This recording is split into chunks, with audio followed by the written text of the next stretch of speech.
নমস্কার। শনিবারের বারবেলার চ্যানেল থেকে আপনাদের সবাইকে স্বাগত। আজ থেকে আমাদের পথ চলা শুরু। আমরা আপনাদেরকে বিভিন্ন ভৌতিক গল্প উপস্থাপন করব। যদি আমাদের গল্প আপনাদের ভালো লাগে বা খারাপ লাগে, সব কিছু কমেন্টের মাধ্যমে আমাদেরকে জানাবেন। যদি ভালো লাগে, নিজেরা অবশ্যই অন্যদেরকে শেয়ার করে দেবেন। আশা করব আমাদের চলার পথে আপনাদের সহযোগিতা আমরা পাব। শুরু হচ্ছে আমাদের আজকের প্রথম নিবেদন, কিসমত। ভাষ্যপাঠে রয়েছে অংশুমান এবং সৌরভ। ছোট ভাই সুরেশের শয্যাগত হয়ে পড়েছে। অসুখটা ব্লাড প্রেশার জনিত। সুখেন্দুর সঙ্গে পরামর্শ করতে গিয়েছি। সে আমার বন্ধু ও বিখ্যাত ডাক্তার।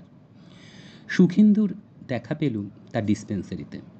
সে মন দিয়ে সুরেশের রোগের সব কথা শুনে বলল, ভয়ের কোনো কারণ নেই। আজ ব্যবস্থাপনা লিখে দিচ্ছি, কাল সকালে গিয়ে নিজে খোঁজ নিয়ে আসবো রোগী কেমন আছে। সে কাগজ কলম নিয়ে ব্যবস্থাপত্র লিখবার উদ্যোগ করছে। এমন সময় ঘরের ভেতরে প্রবেশ করল এক অদ্ভুত মূর্তি। আগন্তুক নারী, কিন্তু এমন তার চেহারা দেখলেই শিউরে উঠতে হয়। প্রথমেই নজর পড়ে তার দেহের শীর্ণতা ও দীর্ঘতা। সে এত রোগা যে তার হাড়কখানা কেবল চামড়া দিয়ে ঢাকা আছে বললেই হয়। তার অধিকাংশ পুরুষের চেয়ে সে মাথায় উঁচু। তার বয়স আন্দাজ করা সহজ নয়।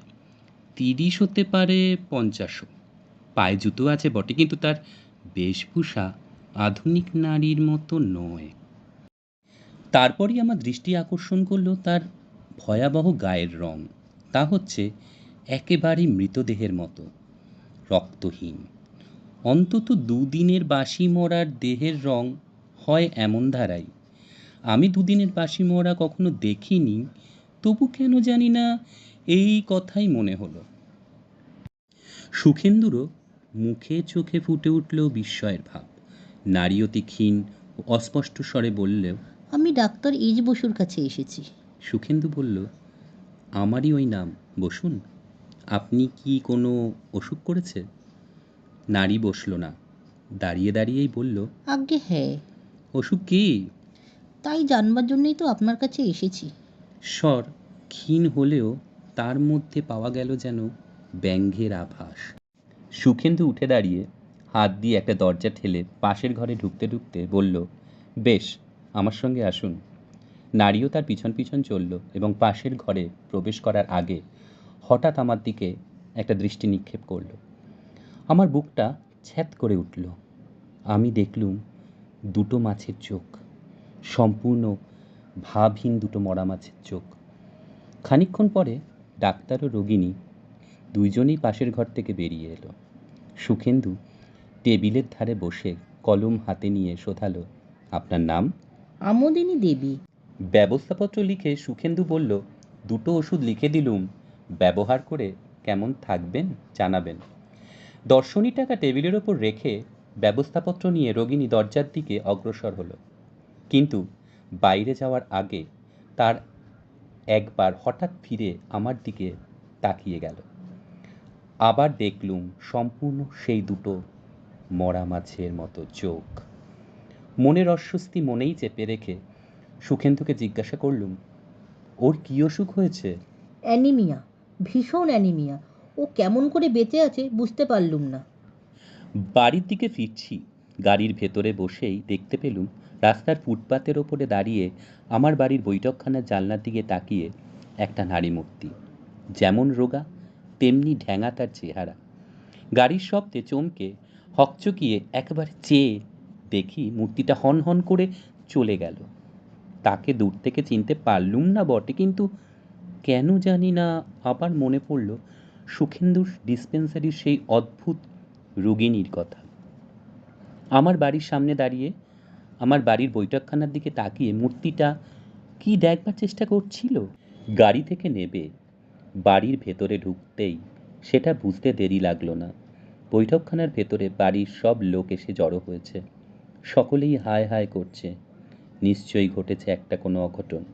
ভিড় সরিয়ে ভেতরে ঢুকলুম। একখানা ইজি চেয়ারের ওপর চিত হয়ে পড়ে আছে আমার ছোট ভাই সুরেশের অচৈতন্য দেহ। তার 2 হাত আড়ষ্ট। নিঃশব্দ হয়ে আছে রাস্তার ধারে জানালার দিকে, এবং তার মধ্যে ফুটে উঠেছে এক প্রচণ্ড আতঙ্কের ভাব। কিন্তু কেন? জানলার ভেতর দিয়ে পথের ওপরে কি বা কাকে দেখে সুরেশ এতটা ভয় পেয়েছিল? তৎক্ষণাৎ ডাক্তার ডেকে আনা হলো। তিনি সব দেখে শুনে বললেন, আর কোনো আশা নেই, রোগীর হঠাৎ মৃত্যু হয়েছে অত্যাধিক রক্তচাপে। মৃতদেহ নিয়ে এসেছি নিমতলা শ্মশান ঘাটে। দাউ দাউ করে জ্বলছে চিতার আগুন। বড় নিষ্ঠুর ওই চিতা। মানুষ যাদের ভালোবাসে তাদেরকে গ্রাস করে তার ধর্ম। সংসারে আপন বলতে ছিল কেবল আমার এই ভাইটি, সেও আমাকে ফেলে চলে গেল। দুনিয়ায় আজ আমি একা। চিতার কাছে উবু হয়ে বসে গালে হাত দিয়ে এইসব কথা ভাবছি, আচম্বি মুখ তুলে আমার 2 চক্ষু হয়ে উঠল সচকিত। খানিক তফাতে একদল কৌতূহলী লোকের মাঝখানে স্থিরভাবে দাঁড়িয়ে আছে এক সুদীর্ঘ কঙ্কালসার নারী মূর্তি। সেই রোগিণী, মরা মাছের মতো 2 নিষ্পলক ড্যাব ড্যাব চোখ। সে তাকিয়েছিল আমার দিকেই। আমার সর্বাঙ্গের ভেতর দিয়ে খেলে গেল যেন উত্তপ্ত বিদ্যুৎ প্রবাহ। কিন্তু এক লাফে দাঁড়িয়ে উঠেই দেখি সেখান থেকে অদৃশ্য হয়েছে সেই রহস্যময়ী নারী। কেটে গেছে প্রায় 1 বৎসর। মানুষ একেবারে একলা হতে পারে না। একটি স্পেনিয়াল কুকুর পুষেছি। সে আমার অষ্টপ্রহরের সঙ্গী। নাম দিয়েছি রেভার। তাকে আমি ভালোবাসি। সে মানুষ হলে পরে আরো বেশি ভালোবাসতে পারতাম। সেদিন বৈকালে গড়ের মাঠে বেড়াতে গিয়ে কার্জন পার্কের একটি বেঞ্চের ওপর বসে বিশ্রাম করছিলাম। রেভার আপন মনে খেলা করে বেড়াচ্ছিল, ঘাস জমি এখানে ওখানে। তারপর এসে ছুটতে ছুটতে চলে গেল আমার পেছন দিকের একটা ঝোপের ওপাশে। মিনিট খানিক পরেই সে ক্রুদ্ধস্বরে ঘেউ ঘেউ গর্জন শুরু করলো, এবং পর মুহূর্তেই শুনলাম তার আত্মচিৎ। তাড়াতাড়ি উঠে ঝোপের ওধারে ছুটে গেলুম। প্রথমটা রেভারকে দেখতে পেলুম না। তার বদলে দেখলুম একটা নারী মূর্তি মাটির ওপরে হুমড়ি খেয়ে পড়ে কি যেন লক্ষ্য করছে।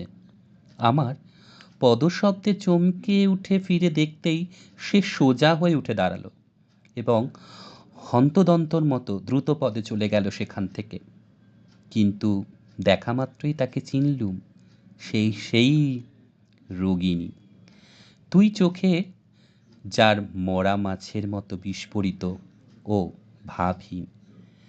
সে যেখানে হুমড়ি খেয়েছিল সেখানে আড়ষ্ট হয়ে মুখ থুবড়ে পড়ে আছে রেভারের দেহ। দৌড়ে গিয়ে তার গায়ে হাত দিয়ে বুঝলুম সে আর বেঁচে নেই। আমার বলবান স্বাস্থ্যবান সুবৃহৎ কুকুর আচম্বিত মারা পড়ল কেমন করে? হঠাৎ খিলখিল করে শুকনো হাসি শুনেই মুখ তুলে দেখি খানিক তফাতে দাঁড়িয়ে আছে সেই বীভৎস রোগিণী। ক্ষীণ অথচ অম্লান গলায় সে বলে উঠল, আসবো, আবার আসবো, আমাদের দেখা হবে। নিদারুণ ক্রোধে আচ্ছন্ন হয়ে গেল আমার সর্বাঙ্গ। 2 হস্ত মুষ্টিবদ্ধ করে মারমুখো হয়ে আমি বেগে ছুটে গেলাম তার দিকে। কিন্তু তাকে আর ধরতে পারলুম না। আশ্চর্য ক্ষিপ্র দৃষ্টিতে সে চলে গেল আমার নাগালের বাইরে, এবং তারপর হারিয়ে গেল চৌরঙ্গীর সচল জনতারণ্যে। কলকাতা ছেড়ে পালিয়ে এসেছি। আজ 3 বছর ধরে ঘুরে ঘুরে বেড়াচ্ছি ভারতের দেশে দেশে।